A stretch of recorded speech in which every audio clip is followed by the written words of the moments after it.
Nagkasinabot ang Philippine Anti-Corruption Czar kon PACC ug National Bureau of Investigation kon NBI Caraga Regional Office nga magpahigayon og ocular inspection sa 96.5 million pesos nga pondo sa Kinabutan Flood Control Project sa Surigao City, Surigao del Norte human mahugmak pipila ka adlaw sukad mahingpit nitong tuig 2021 nga wala pa ayoha hangtud karon. Buot lang nila nga mapakita ang transparency, accountability o proteksyonan ang public funds. Ang GMT Construction ang kontraktor sa proyekto. Gideklarang kompleto sa kontraktor ang Kinabutan Flood Control Project nitong Disyembre 15, 2021.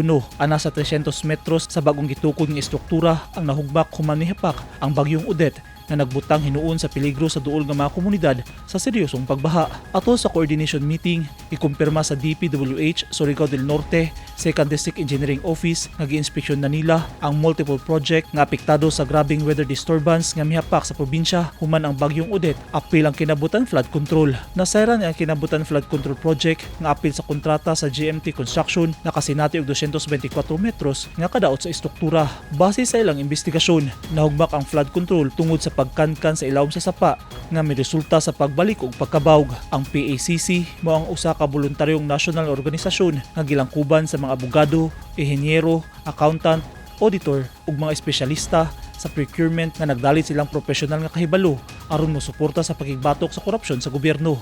Pinaagi sa pagpanghatag og independent monitoring, technical evaluation ug suporta sa investigasyon.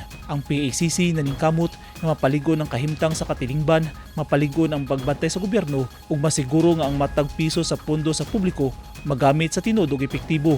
Gihimo ang ocular inspection adlong Huwebes, Setyembre 18.